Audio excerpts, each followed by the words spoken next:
Hello, everybody, and welcome into the John Turntine announcement. I am your host, Matthew Miller. We will have John Diadamo joining me shortly. I really appreciate you guys being here, and happy 4th of July, one of the best holidays we have. So I really appreciate you guys joining me. John Turntine will decide in about 15, 16 minutes where he goes. He is down to Texas, Stanford, Michigan, and Texas A&M. I think the heavy favorites here are Texas, with Michigan trailing. We will see what happens. It is the era of NIL. Anything could happen at this point. It's going to be very interesting. As a Texas fan, I saw what happened, 45 minutes ago, but I knew what was coming down the pipeline about 36 hours ago. So very interesting times we live in with NIL, and perfect timing, Ralph Wolf.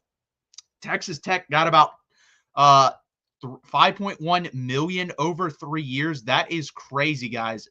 Absolute crazy how much money they have there. And I can't blame the kid. That's generational type wealth, and he's probably only going to play 2 years. So think about that. He's going to get paid for 3 years, but only play 2, most likely, if he's any good. I don't think he's going to play 3 years at Texas Tech, because I do think he sits out his freshman year, personally. I'm just laughing at Ohio State losing on another one, Mar. Yeah, so I do not like the way Felix Ojo handled this. We can talk about that here, actually. This is according to a source very close to Texas, knows a lot. Felix Ojo told coaches from multiple teams yesterday that he's down to Texas and Ohio State, all while already having a deal done with Texas Tech. You can't be doing that. You're getting paid a lot of money. You have to act like a professional, in my opinion. Maybe I'm in the minority on that, but I think it's really pathetic. That's just me personally. And if someone committed to Texas, I wouldn't like that either. Like, these are business transactions. You should keep everyone that you're interested in the loop. At the end of the day, he used Texas and Ohio State for leverage for Texas Tech. Got him probably a couple $100,000 more. So congrats to him. I think it shows very poor character. And I usually don't attack recruits, but guess what? When you're getting paid, you're a professional. So I'm going to attack you a little bit. That's how I feel. I may be in the minority on that one. I do not know. Let me know, guys. I could be in the minority, like I said. I just think things should be handled a little bit differently now that, these guys get paid a crap ton of money. But I'm excited for Turntine. I think Turntine is more ready than Ojo to play right away. Do I think he has a higher ceiling? No, but I think the floor is higher. This is a guy that's 6'3.5", 285 pounds, probably needs to put on a little bit of weight. He's viewed as an interior offensive lineman by 247 and other services. I think he's an offensive tackle. He has an 83 to 84 inch wingspan, which is really key. That's what NFL scouts look for, and that's already over the NFL average. The NFL average is 82 inches, so he's already over that. The guy squats 600 pounds.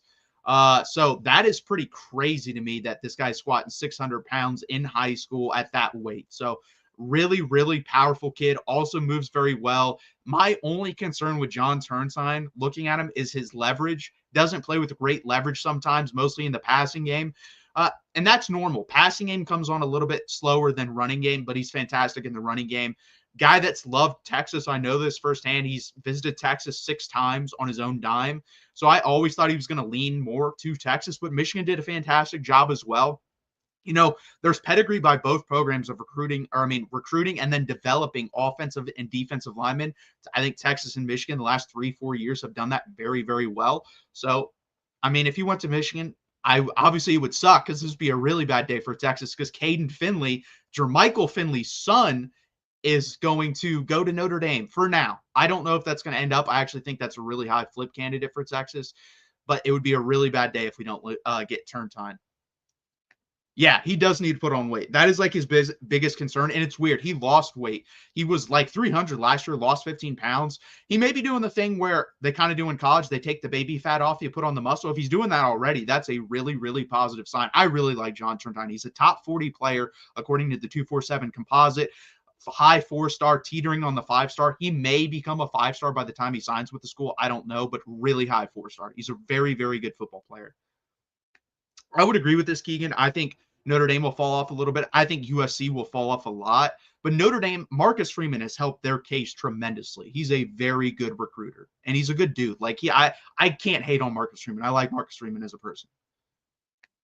These dudes and their parents should be commended for whatever choice that makes, whatever the reason is. Yes, I'm fine with the choice.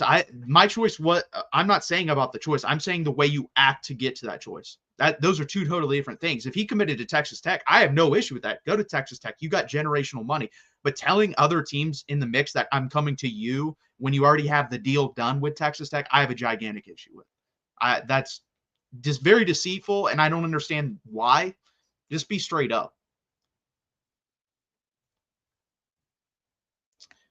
He did get abused at the 7-on-7, but I will say, we as a society throw out negative things a lot more than positive things. I'm sure he had really good reps as well. I would be confident to say he had very good reps as well. This would be a great get, Antoine.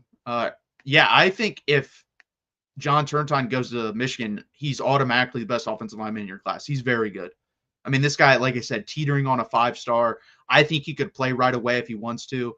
But we'll see. Moose agrees with me. I also think that's immature. Yeah, I have nothing wrong with going to Texas Tech. There's nothing wrong with that. You got $5.1 million to do so. But saying, hey, Texas and Ohio State, it's down to you two. When you already have a deal done, why? That's the question I have is why. I don't know. I will say this. The positive thing out of that, Jamarion Carlton, who is also a Texas lean and a top 40 player and a top 10 player in the state of Texas, was throwing up hook 'em all the time in that chat. Now, I did post, oh, I see you, Ojo, with Texas Tech, him in a Texas Tech uniform. So I think that's to draw attention to him. I think he's going to Texas next week, so that'll be nice. Agreed. No way you can turn that down. That's an insane amount of money. I don't understand how you can turn that down. It's crazy to me, guys. Like, $5.1 million for a guy that he's a good football player, but has not proven anything. I don't understand how you can do that, but it is what it is. So we'll see what happens, guys, with him. It's going to be interesting because if he plays right away, I think he's going to struggle tremendously, but there isn't going to be pressure. It's Texas Tech. Like, let's be honest here, guys. If he struggles at Texas Tech, is anyone going to come on any show we have on this network? Right now, we don't have a Texas Tech show. We will eventually, and say, man, he's really struggling. No, because we won't watch it. Where if he went to Michigan and Texas and struggled, we would have been watching it and criticizing him, but he wouldn't have been put in the position. He might play year one at Texas Tech. I think that would be a gigantic mistake if he does play year one at Texas Tech. This is a guy that needs to sit here, but we'll have to see. Very true. That is why he's a 5-star. Like, if you look at him as a prospect, his tape's not great, but 6'7", 290, and when he gets a hold of someone, doesn't let go of them, really strong, really powerful, and he moves fantastically well for being 6'7". That is why he was the number 1 offensive lineman, or the number 2 behind Jackson Cantwell, and that's why he got paid $5.1 million to go to Texas Tech. This needs to be said, and I completely agree with Dave's here. Every year for your school, you're going to see them prioritize something. Texas, it is the defensive, offensive line, and linebacker this year. I've seen that heavily. Wide receivers, we just don't care as much about this year. And they're treating it more like the NFL. What percentage do you want to put towards that? That's also why Texas Tech can pay more money. They don't have a lot tied up in their roster. So when someone comes along like this and they want to stick it to Texas, an in-state school they have a rivalry with, who they have a rivalry with. I don't have a rivalry with Texas Tech. I could care less about Texas Tech. But they have a rivalry with Texas. They get to stick it to the school. They get to land a big prospect, and they have plenty of money to do so because they don't have a lot tied up in the roster currently. Do they have more than they used to? Absolutely. They're doing very well on NIL, but they still don't have the level of a Michigan, level of a Texas, the level of a Texas A&M, Georgia. They don't have to pay those guys as much. And I know the issue with Texas, I can't speak on Michigan, that, hey, this guy on a roster is getting paid $1 million. I can't go and pay someone who's never played a down of college football $1.5 million to come here. You can't do that. That creates all sorts of dynamics in the locker room that doesn't work. So that'd be very interesting. To me, someone just changed my background. Well, I guess I'm sticking with the Texas one. I don't know who changed that. But yeah, it's very interesting. We can get them to transfer. That is true too. You can get someone to transfer.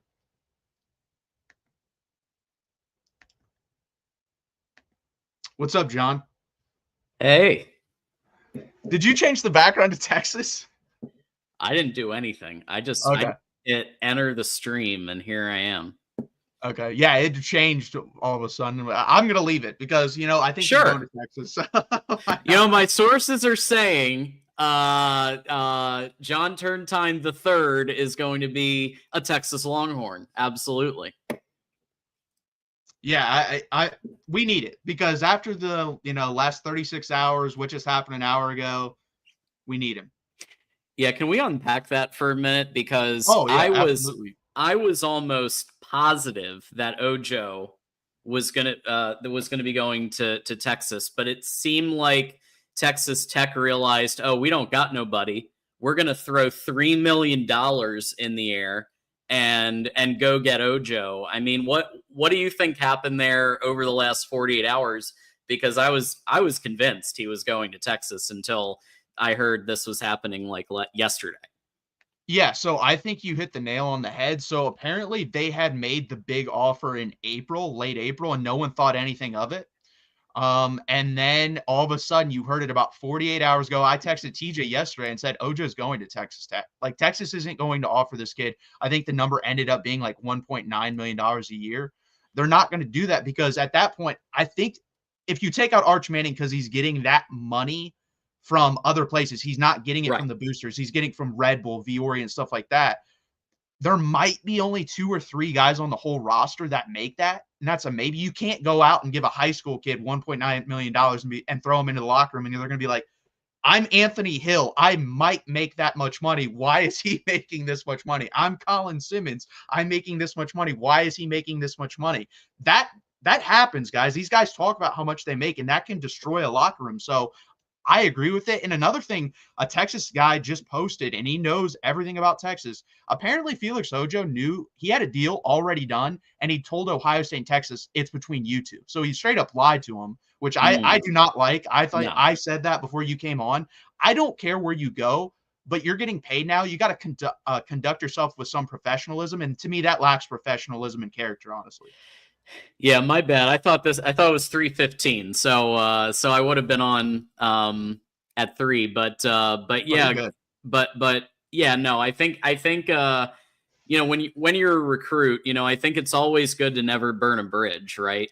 It's the same thing in business. It's the same thing in life. Like, never burn a bridge. If anybody's watching this and they're like 17, 18 years old, and I'm sure they're out there, never burn a bridge, because you never know when that person, that company, that school is going to be your boss, is going to be whatever it is. Like, just never burn a bridge. And it does kind of seem like he did that with the recruiting process a little bit. So that door is now closed. If he isn't having a good time at Texas Tech and he needs to transfer, that door is closed.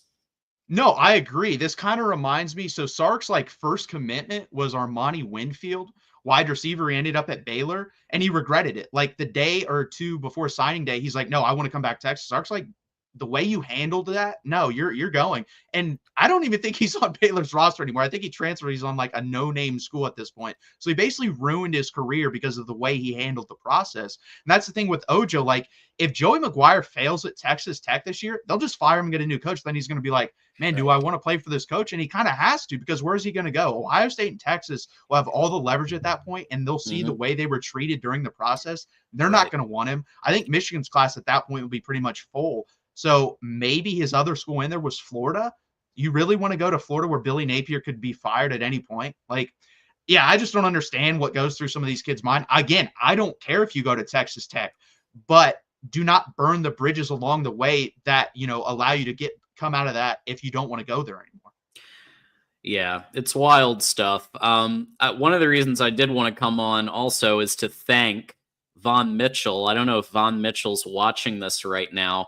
Von Mitchell just became a Those Who Stay Will Be Champions member this morning on Michigan's channel. So we are simulcasting this on the Texas channel, the Michigan channel, Texas A&M, and the main channel, it looks like. So thank you to Von Mitchell. That's the $4.99 level. Really do appreciate that. And that's Whoa. Oh, did he actually do it? I think was it just queued up? I don't know. Here, I'll just put that back up. You can do whatever you want. I was like, okay, no, you're good. You're good.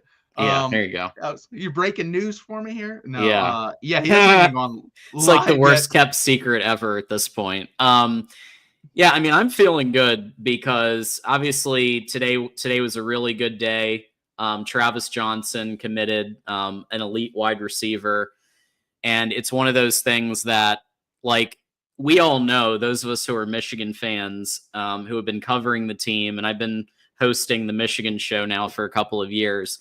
And if you had told me 2 years ago that Michigan would be going head to head with Ohio State for wide receiver talent, and if tomorrow goes the way that we want it to, could actually be ahead of Ohio State in wide receiver talent, I'd be looking at myself like, you're nuts, but that's where we are. And so I'm good. The O-line is looking good for Michigan. And clearly that's why I think, could Michigan have countered Texas?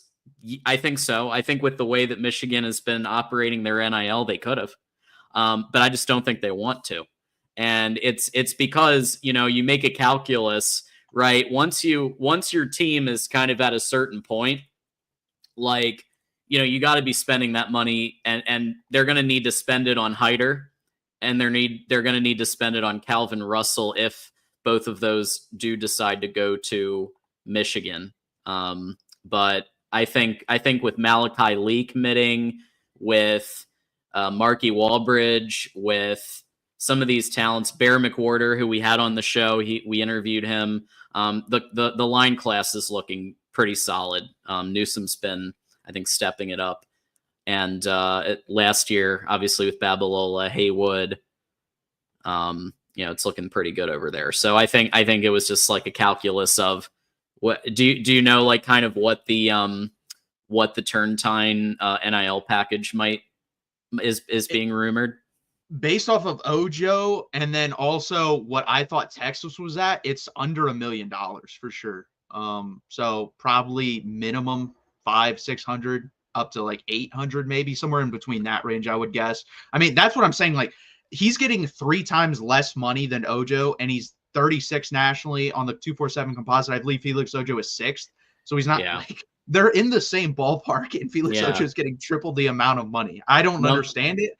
But Texas Tech is desperate, I think. I think that's the reality. I mean, Turntine is what? Number 3 lineman in the country, interior O lineman, and the number 3 player in all of Texas. Yeah. So that's still a pretty good resume right there. I don't know if you've broken him down already and I missed it, but I think he's going to be a good asset to you guys. I mean, your full class here. Looks like you've already got some folks, but Max Wright looks like your highest ranked now. And he's pretty low. 3-star. So Nicholas Robertson. So you need this. I feel like Turntine will be a good cherry on top and like round out the Texas class. But what are you thinking there? Yeah, I agree. Yeah, I talked about it a little bit, but so what Texas usually likes to do is land like someone like Max Wright, who's more of a developmental guy, and then go get a John Turntine, who I think could play day one. And I think, honestly, he's more of a offensive tackle than he is an interior offensive lineman. But if he is an interior offensive lineman, I still think he can play day one. He has good measurables, plays really well, flexible. Also, I think people underestimate that when you look at offensive linemen. You get put in very weird positions. You got to be flexible, and he is. So I think he can play right away, whereas Max Wright will sit, Nicholas Robertson will sit, and we probably need another guard. I would agree that's probably what we need if he's going to slide out to tackle. But overall, I think this is a good offensive lineman, and I think he play right away. And he's playing. Yeah, I was going to say he plays tackle in high school. Yeah, yeah.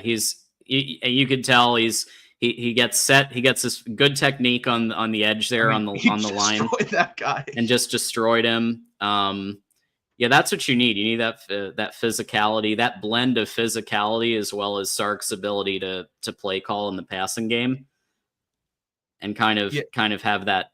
Do you think would you say he's more of a passing game or running game running guy? game for sure. Running Yeah, game. I think it's really hard to find guys right out of high school that are really good versus the pass. They're usually pretty good versus the run because they're bigger, stronger, and have pretty good tools to where they can just road grade people. But that college is where you get taught how to actually pass protect really well. So I would say he's better in the run game for right now.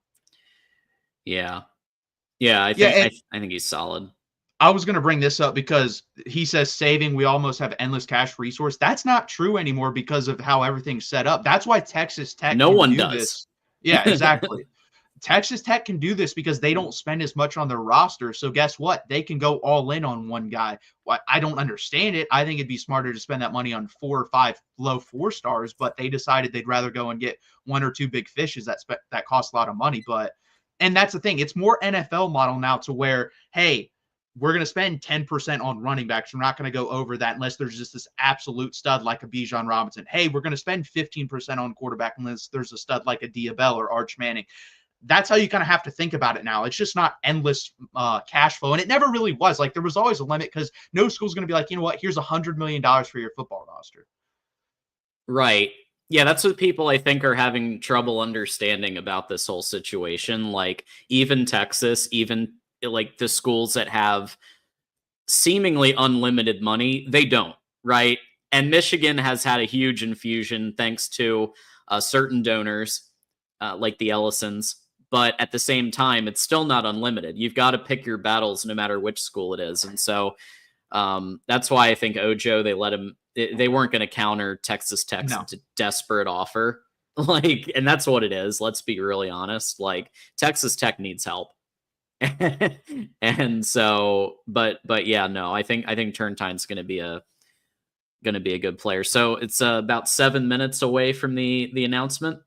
Yep, he just went live on his Instagram. He is sipping on a one of those juice pouches, Capri Sun outside. Oh. Well, I wonder, man, that brings me back. Capri Sun. Yeah. Jeez, that brings me back to 2005 middle school. That and the twisty Kool-Aid top things. Those are like the 2 iconic drinks of when you were little. Yeah, so we're all here on 4th of July, waiting on Turntine to commit to somewhere. I wonder where he's going to commit to with Matt hosting this show.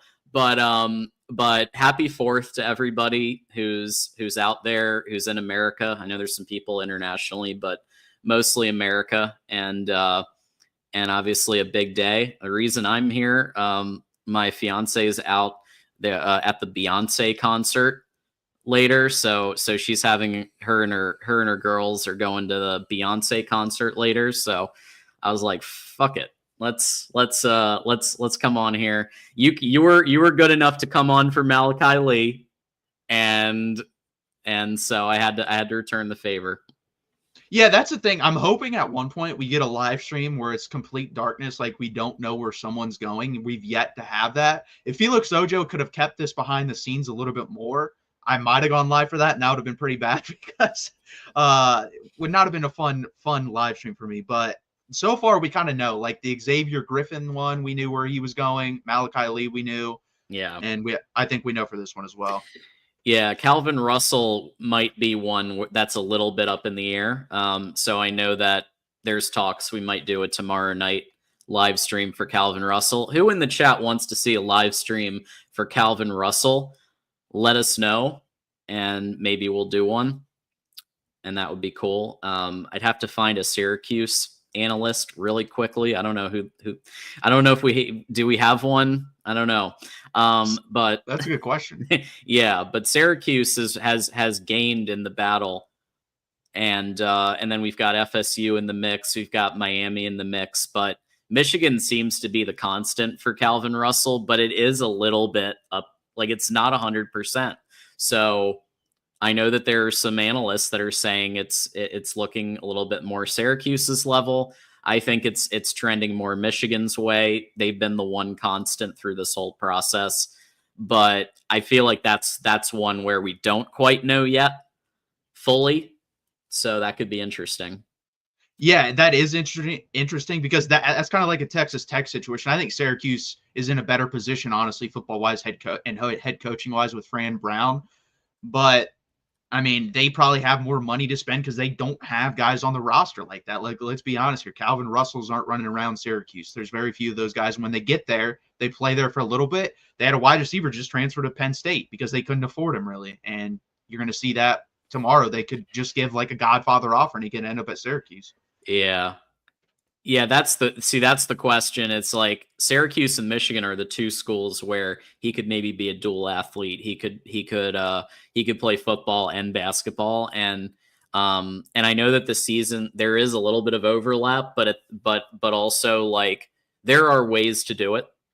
And if you want to recruit enough, you'll, like, what they do, the amount of plans and detail that these coaches sketch out to show a 4 or 5 star. All right, here's what your day is going to be like. Here's your plan for the day to day. Here's your plan for short-term success. Here's your plan for long-term success. Here's how we're going to get you to the NFL if you perform. Here's how we can set you up outside of the NFL, and we could get you into Ross School of Business or whatever the case may be to help you. You know, if it, let's say, I mean, let's face it, the NFL doesn't work out for everybody. No. And so having a backup plan is never a bad thing, right? And so Michigan could provide that for Calvin Russell for sure. Yeah, I think maybe the only, like, school at Michigan that's worse than Syracuse is the broadcasting, because Syracuse has a really good broadcasting school, but that's about all they got over you guys, I think. Yeah, I do know. Yeah, Syracuse does have a broadcasting place. Yeah, it's 9 p.m. Eastern tomorrow night is the Calvin Russell commitment. So I'm trying to think, am I going to go live? Are we going to do another round of this? And we'll see if people want to see it. Keegan says co-stream with Texas. Or is that for the that's for today, I think he's talking about. Yeah, I was going to say, because, Russell's not even on Texas's radar. Yeah, I'm trying to think who else we, like, go up or we have on the same path. I don't think there's anyone left that cross over with Michigan that I can think of. Maybe, I will say this, Devon Benjamin, at the end, it could be us in Texas, or us in Michigan. That could be a possibility. I know they're high on him. It's also, he just committed to Texas, so we can definitely put that up there. I like the way he did it. Friggin' smoked himself out with 2 burnt orange smokers. There it is, folks. Yeah, not a surprise. Not a surprise at all. But wow, I am so shocked right now. No, this has been the tea leaves have been on this one for a minute. I think it's been at least 2 weeks where I've been pretty confident he's going to Texas. Yeah, I said on your live show last week when asked about Ojo and Turntine, I said I was more confident in Turntine because Ojo was just weird. Like, the whole time it was Texas, but if it was really Texas, you would have just done it earlier than you did. And Turntine, like, you can fake some things, but Turntine visited Texas 6 times. Like, it's hard for me to believe. You know what? I'm not going to pick Texas, but I'm going to go there 6 times. Why are you going to Texas 6 times? But it's really awesome to see. We finally got a stud offensive lineman that I think can play right away. And I'm excited. We finally got one on the board. Absolutely. I mean, you did have a couple of 3-star offensive linemen before this, but this brings your class from 15 to what? What do you think? Like, probably 13 is my 13? Guess for right now. Yeah, because he's pretty high up there, so I would guess 13. And yeah, it's going to change a lot today because there's so many commits today. And unfortunately, I did talk about this. Caden Finley will commit to Notre Dame. Jermichael Finley's son will commit to Notre Dame today. I don't think he plays there. I would kind of be shocked because Jermichael Finley has said behind the scenes over my dead body. And if you look at his Instagram, you would definitely see that because he has a Texas helmet. He places it on his son's head and he says, "You're up next." It would shock me if he plays for Notre Dame, but I do think he commits there today. Imagine going to Notre Dame. You haven't won anything since 1988. It's I wild know. stuff. Imagine the downgrade of living in Indiana over Texas. You know? Wow. I will say South Bend is beautiful. South Bend is beautiful. I've been Yeah. there one time, but just in general, no, that's a downgrade. I'm just talking shit in case Michael Campbell's here somewhere. Yeah, I always see him lurking. He's always there no matter what. It's either Ohio State, Michigan, or Notre Dame. Dave Sears said I'd much rather live in Indiana. I don't know many people that would. I mean, there are some. I will say Indianapolis is an underrated city. I don't mind Indianapolis. Sure. But yeah, sure. I'm not a big fan of the whole state as a whole. I mean, I was just in Austin in February, and it was beautiful. I mean, it really was. So I don't know why I would pick if those were the two options. I don't know. I feel like Austin's just got everything. Yeah, they kind of do. It's kind of, I think right now it's like the perfect city. It's not too big. It's not too little. It may in a couple of years be pretty big, and I may not like it anymore. But I mean, it's grown to the right size, I think. Yeah. And I told the Hook'em, for those of you who don't know the story, I told the Hook'em mascot, I said, go beat Ohio State. It's fun. And and Hook'em agreed. And so I'm sure Hook'em had went over to the coaches and said, hey, this guy told me, hey, go beat Ohio State. And that changed everything, I'm sure. I wonder if so there's this thing with Texas. I guess they had 3 mascots this year, and one of them was like a super attractive girl. I wonder if that's the one you got that you were talking to that day, because that became like a big thing on Texas Instagram. It was the one in the costume, so I don't know. Well, I know, but that's what I'm saying is like they have 3 people like that have the costume, and you're not allowed to tell people, and at the end of the year they shed it and they say like we graduated. And one of them was like a super attractive girl, and everyone was like, what the hell? And that became like famous on Instagram for like 72 hours in Texas. Well, whichever one did the opening reception at the Destinations International Conference, then that's the one it was. I don't know. Jackson, we appreciate you. Tell your friends, your family, and the cashiers at Kroger about the magic that Matthew creates on the Longhorn Live Monday. Yes, we will be on there Monday, 8 p.m. Eastern time. We'll be talking about the Felix Ojo thing for sure, talking about just the landscape of recruiting in college football in general, and anything else that breaks. Maybe there's a surprise commitment that we don't know about. I don't know. John, what about you guys on the Michigan show? Well, hey, Jackson just did one for us too, so that's cool. Don't forget to tell everyone at Kroger or Meijer about the magic that John creates on Michigan Wolverines Live Tuesday nights at 8 p.m. Eastern with TJ Ronan on Michigan at the Voice of College Football. So regardless of what team you root for, we are building a network, a very powerful network that's going to have more and more teams every week. It feels like there's a new team that's being added and a new show that's being added, which is really cool. So I'm very excited. And it looks like we're getting a link to something. Yeah, I dropped the link for the John Turntine commitment video. I just very cool. Here. I had it already set up. I just got to go in there and put it on public. So guys, go check out that one.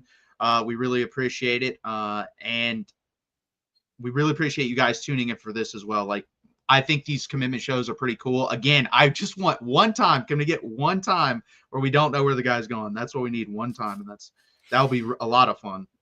Yeah, absolutely. Well, I think whenever we do the one for Savion Hyder, because that one's still technically up in the air, although I'd say Michigan leans for that one. Yeah.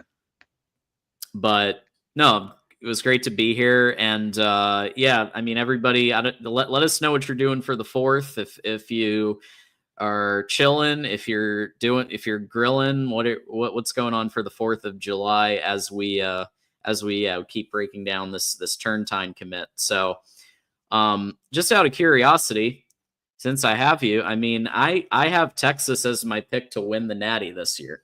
What do you think about that? Oh man, so this is early. I have Texas losing in the national championship to Clemson right now. Wow. Yeah, that's my prediction for right now. Whoa. I'm high on Clemson. Clemson. Yeah. I mean, yes, they have a veteran quarterback. but let's be honest, he's not exactly Tom Brady. No. Okay. Um, and I mean, their best running back already went to the NFL. So I don't. Yeah, Clemson does have a lot of seniors. I'll give you that, Ralph. I'll give you that. Yeah, it's the defensive line. They have TJ Parker off the edge, who's going to be a top 10 pick. Peter Woods will also be a top 10 pick. I think they have one of, if not the best defensive lines in college football.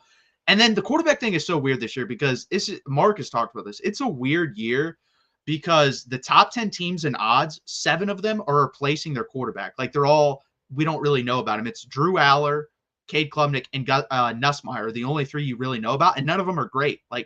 So I don't know. It's really, to me, it's going to come down to who has the best defense and then what quarterback steps up. And that Texas is for sure in the running. I disagree with Steve Dace. He was on Mark's show yesterday talking about defensive line. He ranked Oklahoma above Texas. Listen, front 4 starters, I think there's a debate for that. But if you look at depth, Texas has much more depth than Oklahoma. I completely disagree with it. Yeah, he had him above them defensive line wise.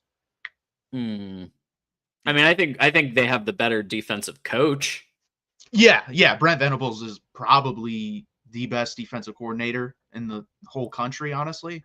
Yeah. It's either him or, in my opinion, Jim Knowles, maybe. Jim Knowles is really good. Knowles is really good. Yeah. Ohio State drove him out of the yeah, let's get rid of your national title winning defensive coordinator right away and let's bring on the worst coach in all of football, maybe. That was just a big galaxy brained idea that Ohio State did there. Yeah, that made no sense to me. I think it will take time. Patricia. Yeah. And Garrison, he likes him and everything, and I like Garrison, but when he was on your show yesterday, and he was talking about the snaps of our offensive linemen. I could say the same thing about a lot of his defensive linemen and offensive linemen. They lose more than us, and they don't replace them nearly as well, in my opinion. Their defensive line this year is going to take a pretty big step back, in my opinion. But yeah, Steve Dace too, he was talking about Texas being overrated, and then he gave the breakdown, and I disagreed with the defensive line rankings. And then I also disagreed with the special teams. He had us as the worst special teams, which we got a new kicker who 30 of 34 the last 2 years, really good at Texas State. And then we got an all Big 12 punter. So I don't know how and he went off Bill Connolly's SP plus, which not a fan of SP plus, but that's why he had us, I guess, SP plus wise is the worst one in the SEC. And that brings our score down a lot. If he would have just moved up to average, we basically would have been tied with Georgia as the second best team in the SEC. He has Alabama as the best. Yeah, I don't know what's going on there. Alabama is not what Nick Saban had it at, and you could look at every position that they have, and do they have talent? Yeah. Is Nick Saban helping them recruit some 5-stars right now? Yeah. But Nick Saban also needs to help them coach, because I don't know what's been going on, but you lose to Vandy. There's some question marks. That's all I'm going to say about that. There's some question marks, and I think DeBoer is a good coach. Look at how far he took Washington in 2023. He took them all the way to the national championship game, but it just seems like he should have stayed at Washington. He could have had he literally could have had a statue if he kept Washington at the level that he had them at in 23. Or let's say there's a bit of a sinusoidal curve going on, and they go up and down a little bit. It's still I'm sure they'd be thrilled if every other year DeBoer has them deep in the playoffs, versus Alabama, where you're taking over from the greatest coach of all time, basically, at least in the modern era. Yeah, I agree with that. Ralph gives his Georgia over Penn State. I don't think that's crazy either. I don't think that's crazy. 8 teams, in my opinion, that could win it. Those are 2 of them. The one that I don't understand, I did agree with Steve Dace, LSU is getting way too much hype this year. Do not understand it. Their defense every year they do. Yeah, they've been terrible defensively under Brian Kelly. Bad. Not just average. They've been bad defensively. So until they get average defensively, that team is not winning a national championship. I do like Garrett Nussmeier. I have him as the second best returning quarterback in the SEC. So I'm high on him, but defensively, they're just not good enough, in my opinion, to win the national championship. Yeah, no, but Ralph, that's a pretty. I'm down with that one. Although Penn State getting all the way to the national championship game just seems it just seems like James Franklin is gonna make some type of boneheaded in-game decision so that they drop a game earlier than that. I know that they have the talent. I know that they have I know they have the talent. I know they have the seniors and the high level, the juniors and seniors, but there's the James Franklin of it all. A different coach, and maybe we'd be like maybe I'd have picked Penn State. But there's just something about James Franklin. He's got a really talented team. He's got a super senior or even junior team, and he makes some stupid decision deep in the fourth quarter that causes them to lose a game that they shouldn't lose, and that's game over, right? And that's been James Franklin is still riding high on 2016, the fluke win against Ohio State. He's still riding on that 9 years later. So I don't know. Yeah, I mean, I agree with you. That's why I didn't pick them, because Clemson and them are similar, but I just went with the coach. Like Dabo Swinney's a better coach than James Franklin. Absolutely is. It's not even. I mean, I don't even think that's a debate. Someone made the comment yesterday, and you're a Michigan fan, so you can say this or not if you agree with this. This guy said Sherrone Moore was a better coach than Dabo Swinney, and I was no. What are we doing here? No, not yet. Not yet, and that's what I'm saying. Like right now, if you had to pick, I would take Dabo Swinney because I've seen him win 2 national championships. Right. Yeah. The most you can say about Sherrone is that he was the offensive coordinator for the national championship. He has gone 2-0 against Ohio State as the coach because he was interim for the 2023 game.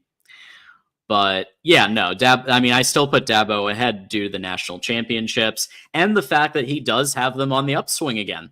I mean, let's be real. I think he's finally embraced NIL more. I think he's finally embraced that this is a new era. It took him a little while, but I think he's embraced it now because probably someone upstairs knocked on his door and said, "Hey, you got to shape up and you got to start playing the NIL game and you got to start playing the portal game more." And they're on the upswing. Ralph says, I think Michigan loses to someone like Texas or Georgia in the playoffs.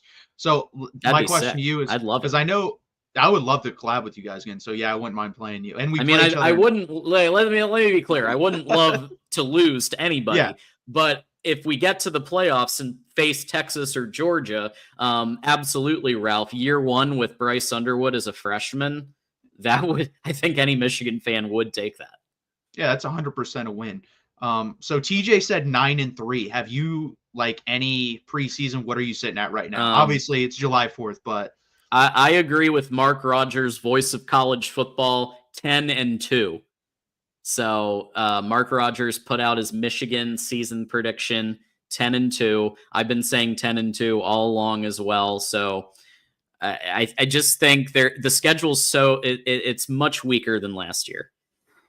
The only games that even concern me a little bit are USC, Nebraska,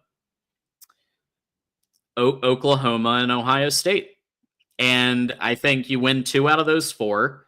Maybe you drop an early one in Norman, Oklahoma, because Bryce Underwood's having his second start as a freshman. But I think 10-2 is very reasonable given the schedule that's in front of us. Yeah, Dave's 9.5. I mean, splitting the difference right there, 9-10. There you go. Yeah, I mean, I think Vegas has them at 8.5 the last time I checked. So it's not surprising. Yeah. Oh, 100%.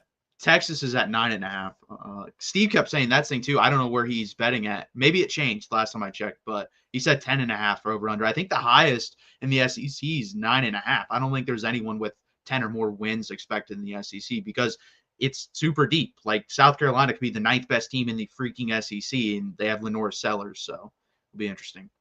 And that's the thing too. You said Oklahoma.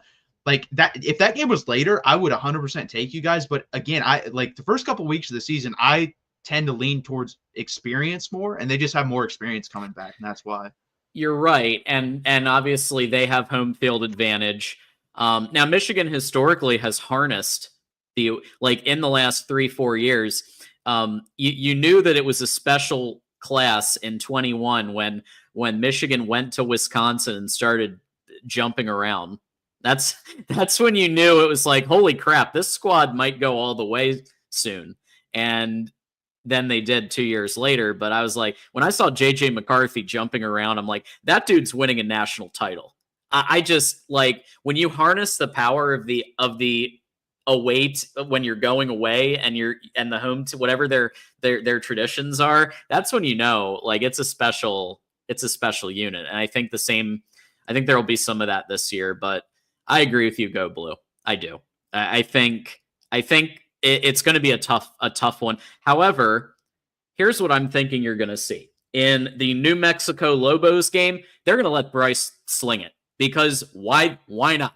It's almost impossible that New Mexico is going to pull it off. I say almost so I don't jinx us, but basically Michigan is going to be very comfortably ahead, and so sling it, like air it out, because why not? That's the first game. Get those in-game reps for Bryce Underwood. For game 2, I expect a heavy dose of Jordan Marshall and Justice Haynes. A heavy dose.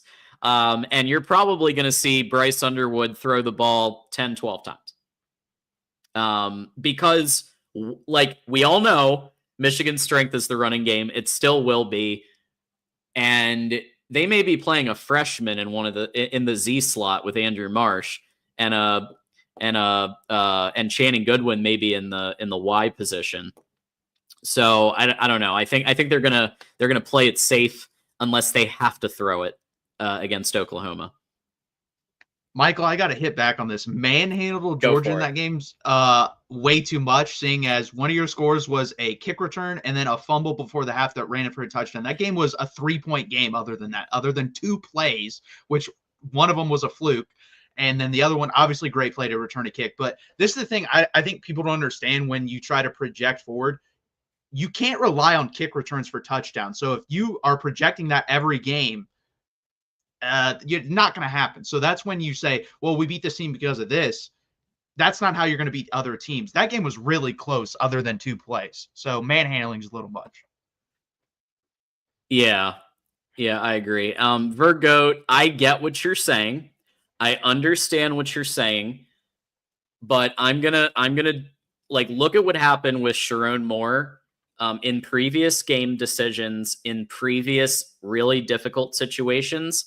I go to 2023 Penn State, and I know JJ was injured in that game, but Bryce is going to be in his second start, and I think he's going to throw as much as he wants against New Mexico Lobos. But when it comes to Oklahoma, they're going to lean on the run game, I think, because it's his second game. Now, when we get to the 7th, 8th, 9th game, then they're going to probably let him sling it a lot more. But I do think that the rational thing to do is to lean on your strength in the run game for when you're going to Norman, Oklahoma. Maybe it'll be more and I'll be wrong, but I just look at what Sharon's done in the past in these situations, and sometimes he plays it safe. He pounds the rock. He gets the win. Not the prettiest. He doesn't do the Lincoln Riley thing of, hey, we want to get a lot of points. He doesn't do the third base Ryan Day thing. He just wants to get the win. Period. So, I think that's the one exception to the let Bryce sling it. I'm on team let Bryce sling it. Everybody knows that if they've watched the show. Oklahoma at night, Norman, Oklahoma. Maybe you just pound the rock with Jordan Marshall, and then Bryce keeps him honest in the pass game. Yeah, I think it's funny because I compared you guys to Oklahoma like two call-in shows ago on the Michigan channel, and I was just comparing not historical, but like these two teams because both have talented but kind of unexperienced quarterbacks. Bryce Underwood because he's coming into college, John Mateer because he's transferring over, talented but transferring over from crappy team and a crappy schedule, and then 2 very good defensive lines with questionable offensive lines, I would say, and then the question mark too is your wide receiver rooms. But I think that's going to be a low scoring game. I do, and I would disagree with 30-35. I think they're more like a 20-25 team because, like in the ACC, the only teams I'm taking over Oklahoma are Miami, maybe that's a maybe, and Clemson, and then in the Big 12, I think Oklahoma probably would be the best team in the Big 12. So if they finish, let's say 8th in the Big 10 and 10th in the SEC, you're still looking at as like the 23rd, 24th best team in the country. Yeah, I'm somewhere between the other guy and B Monty.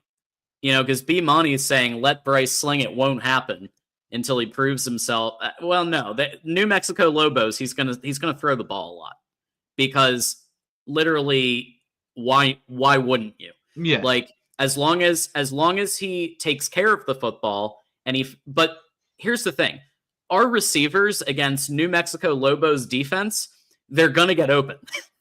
Like Yeah. it's not a thing where Bryce is going to have to, if there's triple coverage, he's not going to risk it. But there's going to be times where our receivers beat their defenders and get that separation where it's a no-brainer for Bryce to sling it, and then he's going to sling it, right? When it's the New Mexico Lobos, when it's some of these cupcakes, when it's Northwestern, he's going to be throwing the ball and getting those reps, I think. When it comes to Oklahoma, at night, Norman, maybe 12 attempts, 15 attempts, something like that. Keep it light unless you have to use them. So this is the thing, Michael. We both played Georgia. We both played Ohio State. I would say we were we were close in the Georgia game and close in the Ohio State game. You won Georgia, but you got blown out versus Ohio State. So apples and oranges, I don't know.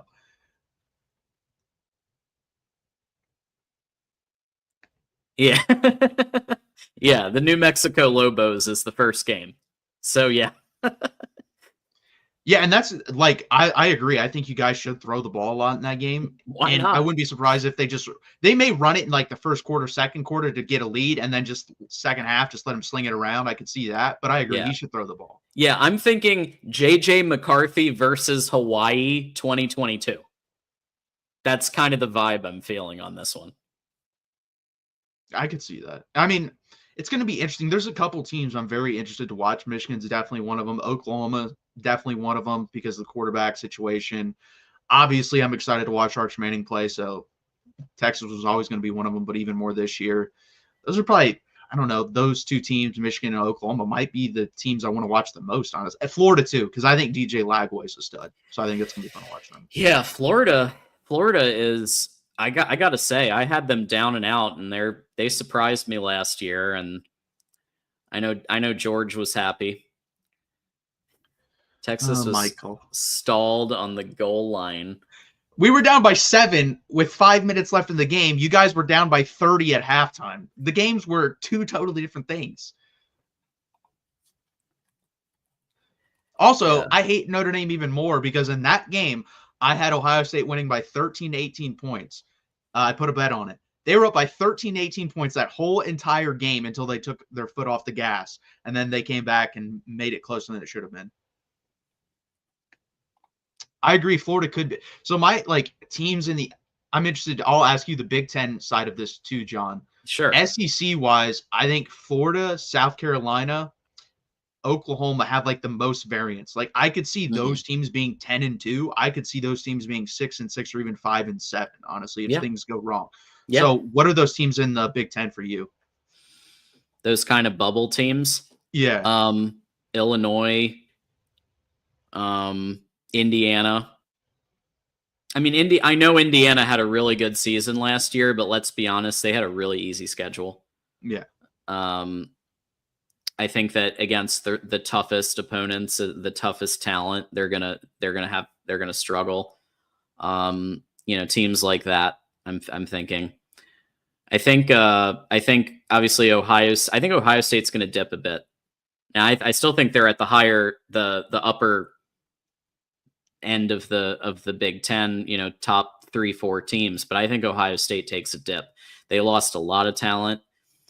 They have the worst defensive coordinator maybe of all time, and they lost Chip Kelly, who I thought was a great hire. He's off to the NFL. Now it's Ryan Day and Brian Hartline calling plays, and they might actually let Brian Hartline call plays this time. And I don't know. Yeah, I agree. I think the coaching staff moves were actually bigger losses than the player moves, player losses. I think it's hard to replace in one offseason your defensive coordinator, your offense coordinator, your offensive line coach. That's really, really hard to do. Yeah. I know as a Texas fan, because guess what? About 5 years ago, we were doing that every other year, and it does not bode well.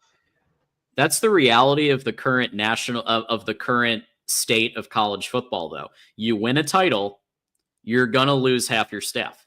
So, like, unless you're Nick Saban, unless you've got a very strong program, you're going to have the next year a 7-5, 8-4, 9-3 type year. And I think even Ohio State isn't impervious to this anymore. I think they're going to. I have them at 9-3. I think 9-3 is definitely possible. I mean, I could see Texas going at anywhere from 9-3 to 12-0. That's like my range for them. 9-3 be disappointed, but I could see it. I mean, our schedule's decently hard. We have 3 really hard road games. And then B Monty, I will hit on this. Yes, I definitely question Sark's play calling. Now, looking back on it, it's not as bad as people think it was, because Joel Klatt brought up this point. Someone asked him this, and he said, well, look at Ohio State the whole year. Ohio State, you cannot run up the middle on Ohio State. You kind of had to go on the outside. Penn State found that out. Even you guys struggled running up the middle on Ohio State. You guys kind of had Mullings had to bounce it outside most of the time. Yeah, Texas outside struggled running up the middle. Oregon struggled running up the middle. So Sark's like, screw it. Why don't I just throw a toss here and see what happens? And guess what? Caleb Downs, one of the best players in college football, made a really freaking good play. Yeah. And that's what happens. And it is what it is. And Arch Manning might have come in that game in that situation, but he got concussed earlier in that game. So that's another thing. We didn't have him in the back pocket either. So we weren't going to run a QB sneak with Quinn Ewers. And I think that was probably option number 1. Option number 2 was a toss. Option number 3, far down the list, was definitely like run up the middle with one of your running backs. One, we were bad at that the whole year, and Ohio State was really good at stopping that the whole year. Yeah, so that was a good job. Like, you basically just laid out Sark's thinking process when he made that decision. And I don't think it. Look, I didn't like our toss play near the goal line against Ohio State either. I thought that was an idiotic decision, because you have Kalel Mullings was an absolute unit last year. You don't rely on him to run it in that position, and instead you do this little toss that they were able to, that Jack Sawyer was able to get, and then Gus Johnson sounded like he was creaming his pants. I don't know why they did that. So yeah, I don't know. No, and that team was just really hard to run on last year because they had really good defensive line. I mean, Jack Sawyer was good against the run. JTT was really good against the run. And then Tyleik Williams turned it on in the last 5 to 6 games in the season and became a really good football player. Like, he was pretty good his whole career, and then he just became an elite defensive tackle. Matthew Golden getting hurt in that game too hurt Texas a lot. I know people don't want to hear that, but when he played 15 snaps. He had 2 catches for 51 yards, and he drew 1 pass interference. Like, he was doing a really good job in that game. Steven, if you're referring to which one are you referring to? Calvin Russell is tomorrow night at 9 p.m. Eastern. If you're referring to this one, it already happened.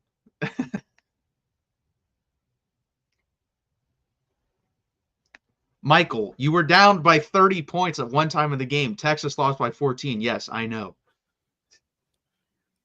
I'm with you. I get it, B-Monty.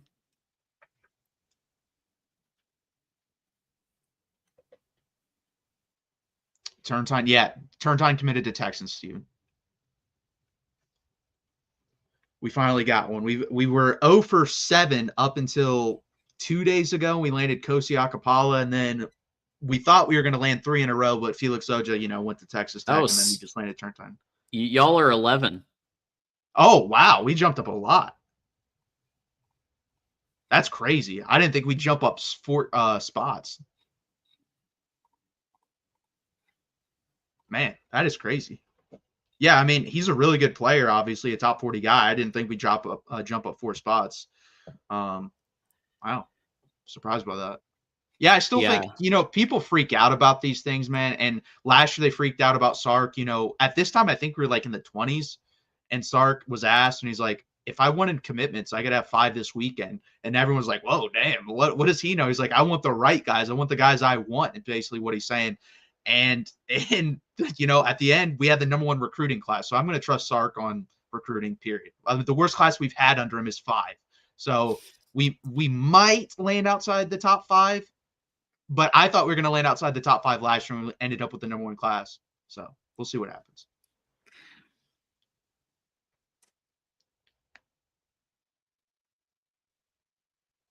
Thunder Redmond. They're not going to lose by 14. I got Texas beating Ohio State. Yeah, I do have Texas beating Ohio State for now. Yeah. I think but I think it's gonna be low scoring. I think it's gonna be like 23-17.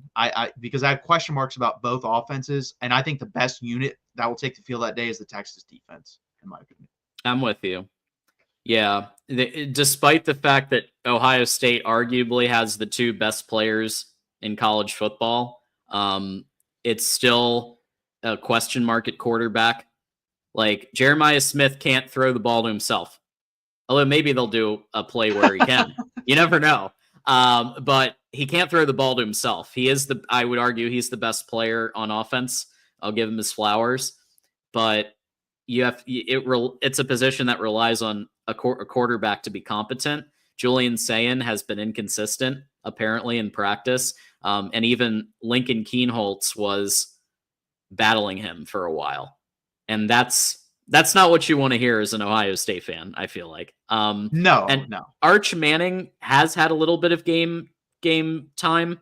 But against a team like this, that's going to be for his first like official, like I'm the guy going up against Ohio State. That's going to be tough for him. I mean, even with his ability to run the ball. Yeah, my biggest worry for him is why he didn't play last year. He doesn't believe like in the check down. If you watch his first start versus, I think it was UTEP, was it UTEP? I don't even know. UTSA, that's who it was. And he had the check down. It was there, and he just refused to take it. And he was just, he said, I'm going deep. And he threw, I think, 2 touchdowns, 2 interceptions. His completion percentage was like 56%. I was like, okay. And then, but I will say this, next week, he learned because he was great versus Mississippi State. And yes, Mississippi State is not a good football team, but they are an SEC team with NFL players on it.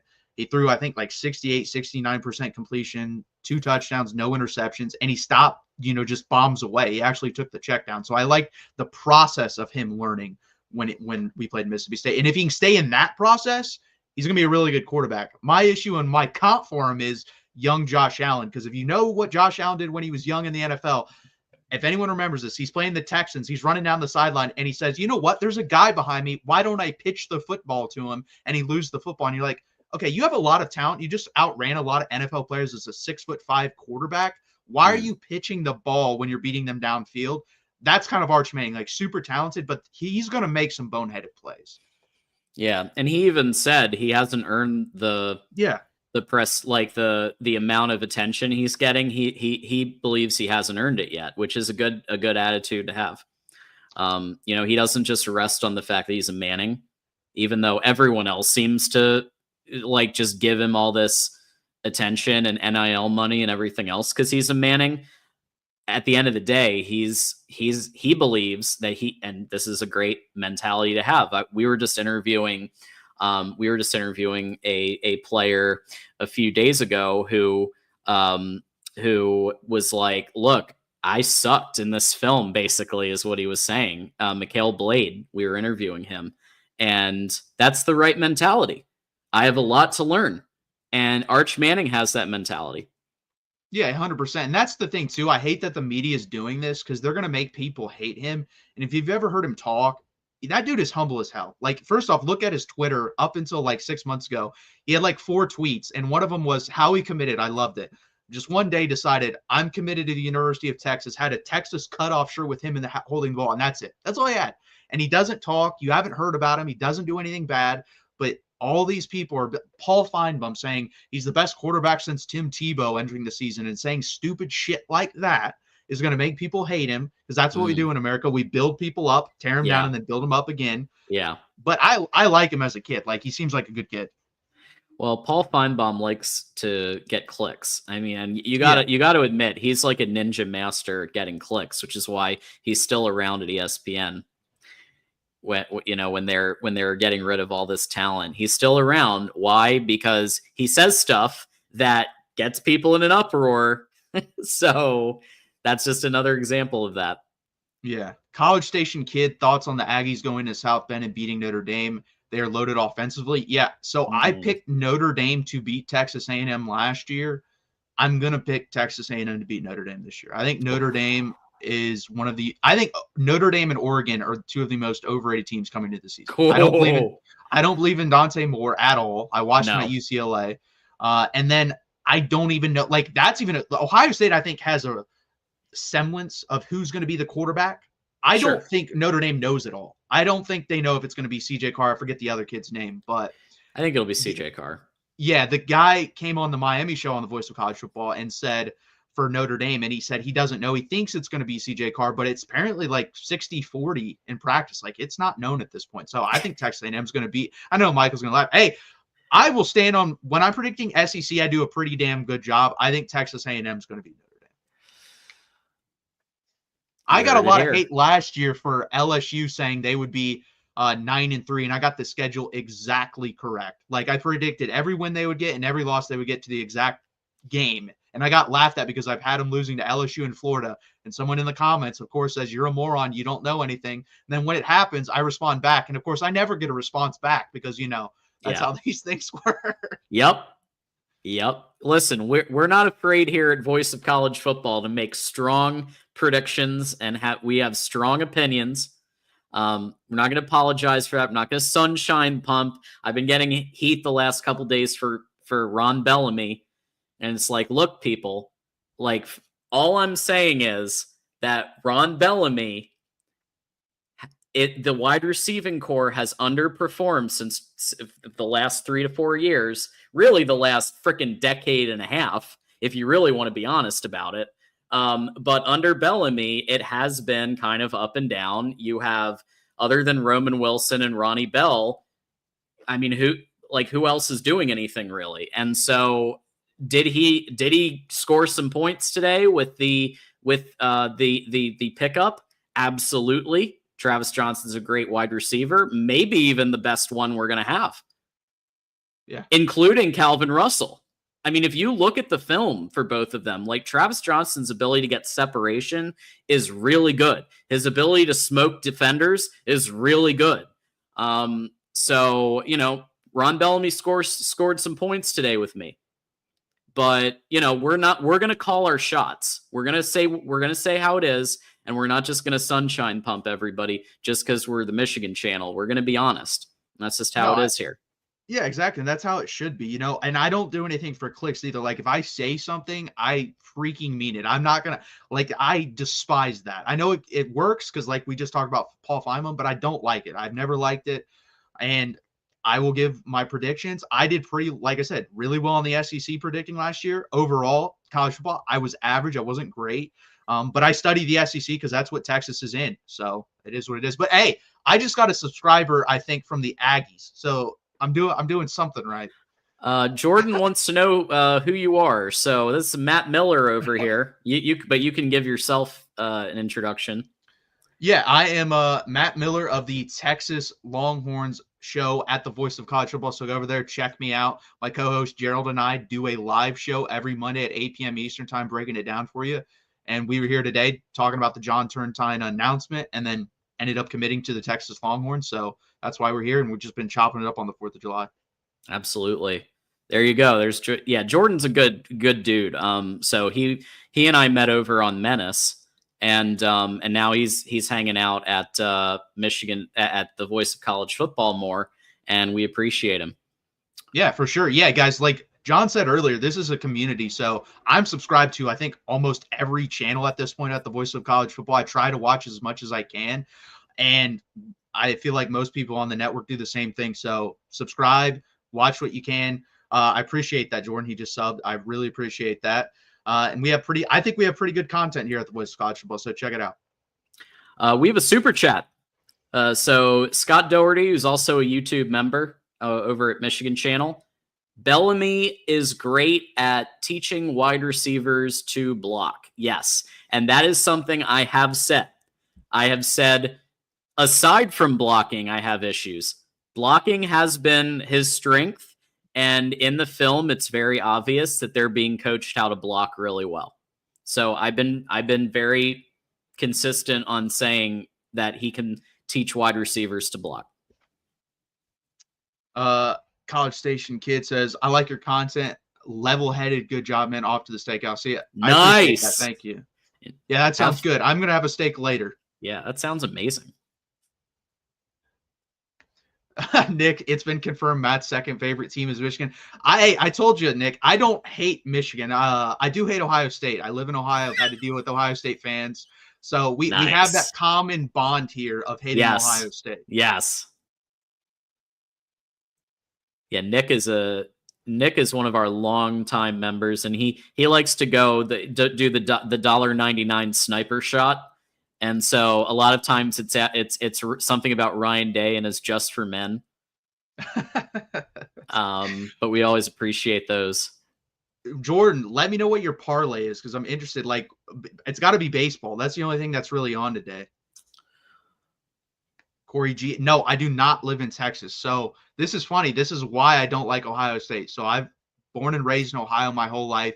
We were watching the Michigan and Texas game, the Rose Bowl game. That's how I became a fan, because all my Ohio State family members obviously are rooting for Texas. So I just started to root for Texas. But then when I started to root for Texas, I realized I live around Ohio State fans and how annoying they are. So I despise Ohio State fans from there on out. I mean, this is a story. I don't think I've ever shared this online. So I went to a Catholic school, second grade, surrounded by Ohio State fans, and it's hot outside. So we go outside. I have a Texas hat on, and we're friends now, but we weren't at the time. Took off my Ohio State or my Texas hat and threw it on the ground. And let's just put it this way. I choked him and picked him up, and it got stopped after that, but I was pretty pissed off. So that's kind of like when my hatred for Ohio State fans started. Because, like, why are you touching my hat? I didn't even say anything. You just came up and took my hat off and threw it down. Sounds about that tracks. That is definitely on brand. Yeah, it's interesting because I have heard the last couple of weeks people saying fire Larry Johnson because Michigan picked up Carter Meadows. Fire Larry. This is a guy who, it's been rumored, helped Ohio State's defense win the title, made adjustments to Ohio State's defense to help them win the title. This has been backed up by multiple Buckeyes who I trust, Rod Favre, others. And I'm just like, and you're saying fire him. He just helped you win a national title. Also, the Hammer's coming, so all these recruits are going to leave. They're gonna drop their commitments to Michigan because the Hammer's coming, and that's why we like to call it the Fisher-Price Hammer, because it's all good, man. It's all good. Richie Dub's got to be an Ohio State fan. I got a question: how much do you guys lose by next month?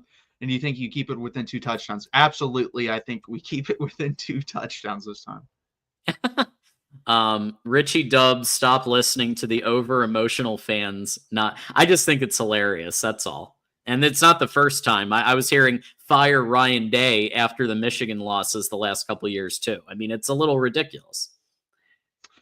As a Michigan and Matthew McConaughey fan, can we please get Matthew a Texas? Is it this Matthew or that Matthew, a Texas natty? Both of us would love a Texas natty. Also, Garrison posted an absolute absurd poll, and I like J.K. Simmons, but he said J.K. Simmons or Matthew McConaughey, like, actor. It's not even close, dude. Like, Matthew McConaughey is a top 5 to 6 actor of this generation, in my opinion. You got, like, True Detective, Interstellar. People forget he has the most iconic line from one of the most iconic movies with Wolf of Wall Street. It's Matthew McConaughey, and it is not close. Boom, boom, yeah. Boom, boom. Yeah. Those are rookie numbers. Yeah. But Ally Law Group, and any others that have a business, don't forget that you can sponsor Voice of College Football at sponsorships@vocfb.com. Let us know what you're looking for, and we will help you grow your businesses. So 100%. Definitely consider that if you have a business, a product, a service, or a personal brand, because we are even helping people with their personal brands. And we worked with the Win Agency on a couple of things, and they've reported that they actually signed a client because of their sponsorship with Michigan at Voice of College Football. Nice. So anything's possible.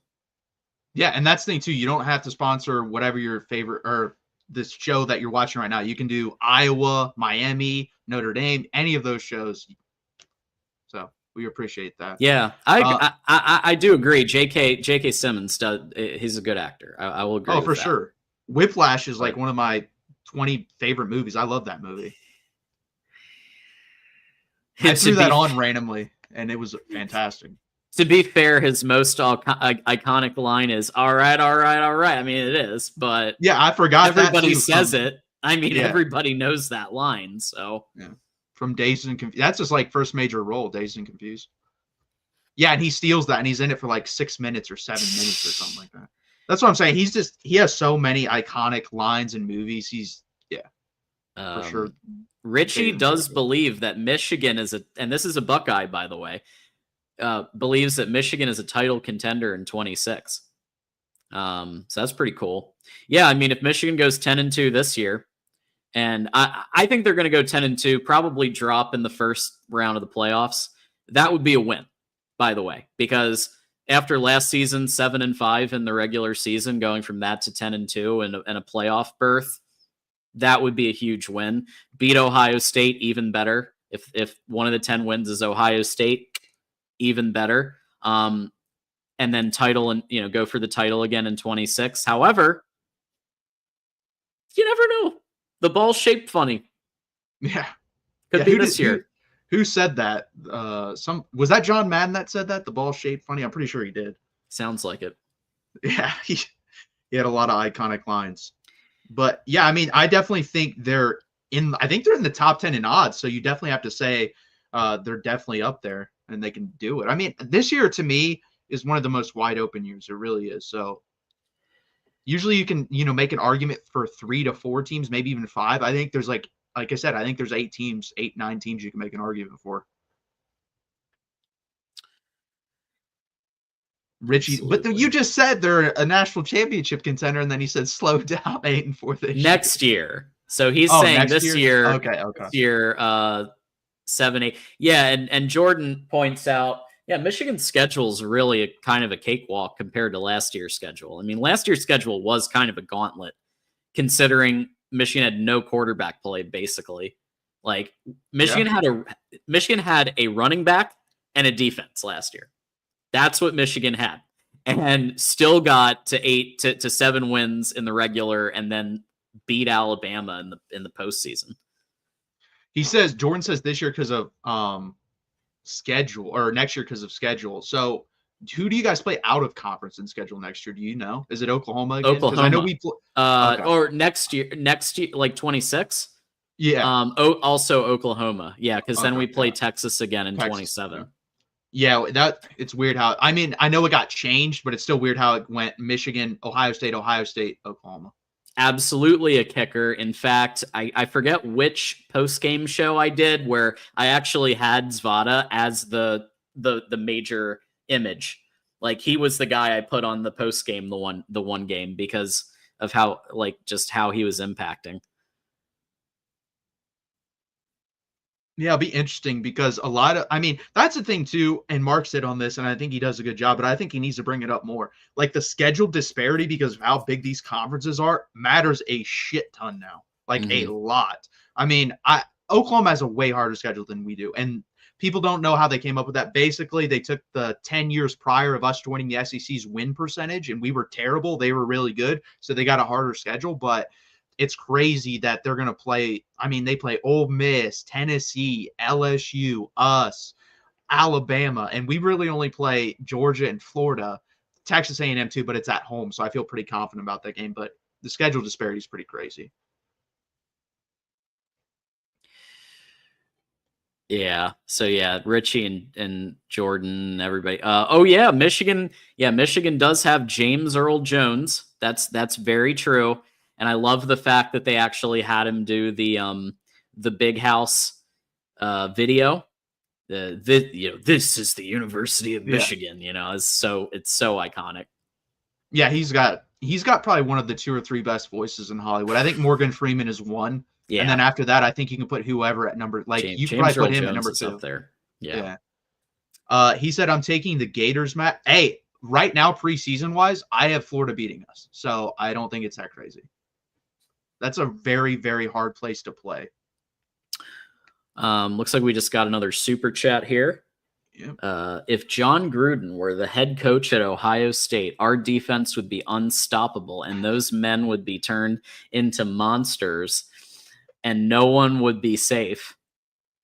Kane, I hate to break it to you, but I don't think he's ever going to coach in college.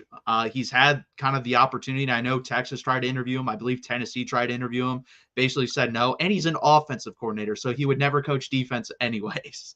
Yeah, he does believe in physicality. You know who I'm trying to remember there was the one guy, what's his face, who took over just now at the Vrabel, who just took over.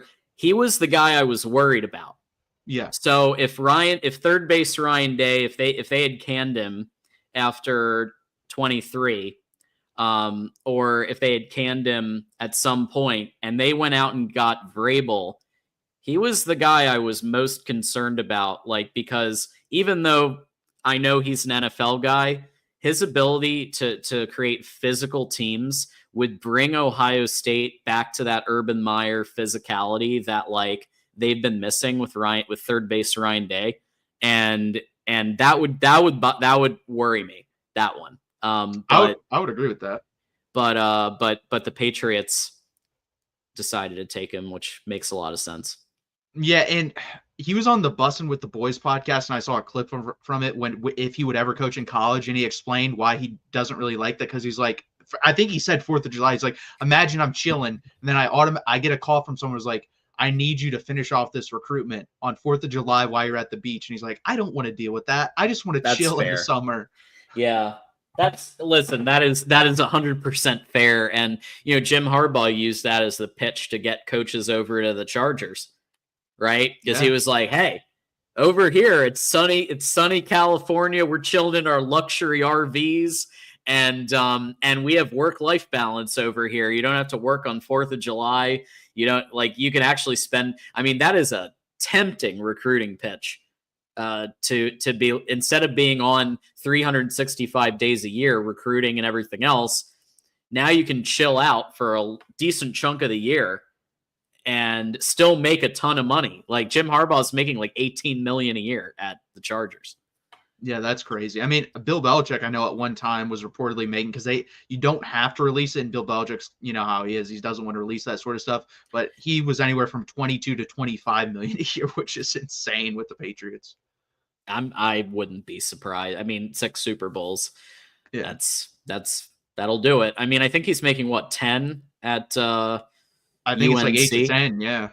And he's getting like 10 million in NIL guaranteed. Yeah.